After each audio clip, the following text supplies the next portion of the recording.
RCB versus Gujarat final match ಇದೆ. ಈ ಸತಿನೂ RCBನೇ cup ಹೊಡೆಯೋದು. ಟೀಮ್ ಈ ಸತಿ ತುಂಬಾ ಚೆನ್ನಾಗಿದೆ. ಎಲ್ಲರೂ ಆಲ್ರೌಂಡರ್ ಪ್ರದರ್ಶನ ನೀಡ್ತಿದ್ದಾರೆ. ಲಾಸ್ಟ್ ಮ್ಯಾಚ್ ಗುಜರಾತ್ ಮೇಲೆ ನಾವು ಆಲ್ರೆಡಿ ವಿನ್ ಆಗಿ ಒಂದು ಸ್ವಲ್ಪ ಕಾನ್ಫಿಡೆನ್ಸ್ ಅಲ್ಲಿ ಇದೆ ಟೀಮು. RCB ಗೆಲ್ಲುತ್ತೆ. ಈ ಸತಿನೂ ಗೆಲ್ತಾರೆ, ನೆಕ್ಸ್ಟ್ ಸತಿನೂ ಗೆಲ್ತಾರೆ. ಲಾಸ್ಟ್ ಟೈಮ್ ಗೆದ್ದಿದ್ದಾರೆ. ನಾವು for ever RCB fan. RCB first batting ಮಾಡಿದ್ರೆ ಲಾಸ್ಟ್ ಮ್ಯಾಚಲ್ಲಿ ಹೊಡೆದಂಗೆ 250 ಎಬೋ ಹೊಡಿತಾರೆ. ಹಾಗೂ ಅವ್ರದ್ದು ಒಂದು ಸ್ಟಾರ್ಟಿಂಗು ಒಂದು 3 ವಿಕೆಟ್ ಅಷ್ಟೇ. ಆಮೇಲೆ ಯಾರು ಇಲ್ಲಿ ತನಕ ಪರ್ಫಾರ್ಮೇ ಮಾಡಿಲ್ಲ.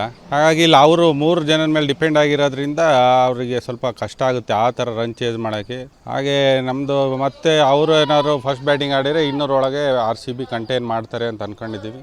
ಆಮೇಲೆ ಈಸಿಯಾಗಿ ಚೇಸ್ ಮಾಡ್ತಾರೆ. ಅದು RCB ಚೆನ್ನಾಗಿ ಆಡ್ತಿದ್ದಾರೆ. ಟಾಪ್ ಆರ್ಡರಲ್ಲಿ ಇವಾಗ ಚೇಂಜ್ ಮಾಡಿ ಫಿಲ್ ಸಾಲ್ಟ್ನ ತರಬೇಕು ಅಂತ, ಅವ್ನು ಚೆನ್ನಾಗಿ ಆಡ್ತಾನೆ ಅಂತ ಎಲ್ಲ ಓಪನಿಂಗ್ ಬಾಲರ್ಸು ಹೇಸಲ್ವುಡ್ ಅವರೆಲ್ಲ ಫಾರ್ಮಿಗೆ ಬಂದರೆ ಈ ಸತ ನಾವೇ ಗೆಲ್ತೀವಿ ಅಂತ ಹೇಳ್ತೀನಿ. ಆದರೆ GTನೂ ಸ್ವಲ್ಪ ಚೆನ್ನಾಗಿ ಆಡಲಿ, ಯಾಕೆಂದರೆ ಎಲ್ಲ ಟೀಮ್ಸೇ.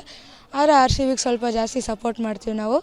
ವಿರಾಟ್ ಕೊಹ್ಲಿ, ಫಿಲ್ ಸಾಲ್ಟ್ ಮತ್ತು ಭುವನೇಶ್ವರ್ ಮತ್ತು ಹೇಸಲ್ವುಡ್ ಎಲ್ಲ ಚೆನ್ನಾಗಿ ಮಾಡಲಿ ಅಂತ ಹೇಳ್ತೀನಿ ಅಷ್ಟೇ. Thank you.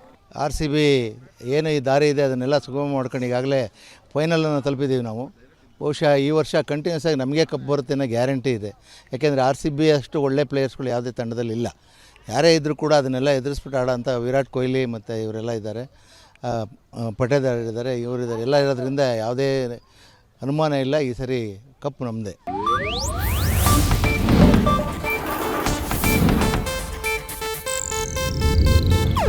ಇದು ಏಷ್ಯಾನೆಟ್ ನ್ಯೂಸ್ ನೆಟ್ವರ್ಕ್ ಪ್ರಸ್ತುತಿ.